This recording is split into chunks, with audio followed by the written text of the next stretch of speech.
KSRTC ബസ്സുകളിൽ കയറി ticket എടുക്കാതെ യാത്ര ചെയ്തായിരുന്നു മഹിളാ മോർച്ച പ്രതിഷേധം.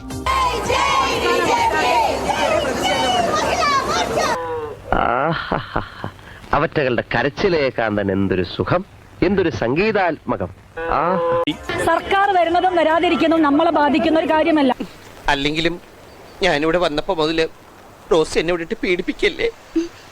എന്നോട് ഇങ്ങനെ പോരെടുക്കാൻ എന്ത് തെറ്റ് ഞാൻ ചെയ്തത്? ഞങ്ങൾ ചോദിച്ചു വാങ്ങിയിരിക്കുകയാണ് സൗജന്യ യാത്ര. അതല്ലെങ്കിൽ ബസ് എടുക്കാൻ സമ്മതിക്കില്ല എന്ന് ഞങ്ങൾ പറഞ്ഞതിന്റെ അടിസ്ഥാനത്തിൽ ഞങ്ങൾക്ക് തന്നിട്ടുണ്ട്.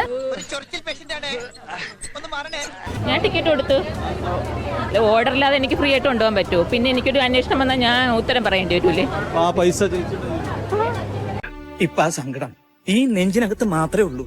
അത് മതി. ആ ടിക്കറ്റിന്റെ പണം തന്റെ അക്കൗണ്ടിൽ നിന്ന് തന്റെ കയ്യിൽ നിന്ന് നൽകും എന്നതാണ് വനിതാ കണ്ടക്ടർ പറഞ്ഞിരിക്കുന്നത്. അതിലുണ്ട് കേട്ടോ, എണ്ണല്ലേന്ന് വിചാരിച്ചിട്ടാ, അല്ലെങ്കിൽ ഒരു എണ്ണം കിട്ടുന്നുണ്ടല്ലോ. അവര് പറഞ്ഞത് 15-ാം തീയതി എന്നുള്ളതാണ്. ആ തീയതി ഉയർത്തി കാണിച്ചുകൊണ്ട് തന്നെയാണ് ഭരണകൂടങ്ങളുടെ കൊടും ഭീകരതകൾക്ക് മുമ്പിൽ ഒട്ടും മടിപതരാതെ നിന്നിട്ടുള്ളവരാണ് ഞങ്ങൾ. 15-ാം തീയതി പറഞ്ഞിട്ടുണ്ടെങ്കിൽ അതിന് എന്തെങ്കിലും മാറ്റം വന്നിട്ട് തിരുത്തേണ്ടത് വി.ഡി. സതീശനാണ്. അല്ലെങ്കിൽ ഞങ്ങൾ വലിയ പ്രതിഷേധം. ഞങ്ങൾക്ക് നീതി ലഭിച്ചേ പറ്റൂ. ഒരു വാക്ക് പറഞ്ഞാൽ ആ വാക്ക് നടപ്പിലാക്കണം. തരാൻ പറ്റില്ലെന്ന് പറയാൻ പറ്റില്ല. ശ്രീ ടോമടക്കം പറഞ്ഞതുപോലെ 15 ലക്ഷം രൂപ വന്നില്ലല്ലോ എന്റെ പോക്കറ്റിൽ, എന്റെ അക്കൗണ്ടിൽ. ഞങ്ങൾ മഹിളാ മോർച്ചയാണോ BJP മഹിളാ മോർച്ചയാണോ ഞങ്ങൾ നടത്തിയിരിക്കും. हिंदुस्तान के एक गरीब आदमी को मुफ्त में 15-20 लाख रुपए ही मिल जाएगा. ഒരു വാക്ക് പറഞ്ഞാൽ ആ വാക്ക് നടപ്പിലാക്കണം. തരാൻ പറ്റില്ലെന്ന് പറയാൻ പറ്റില്ല.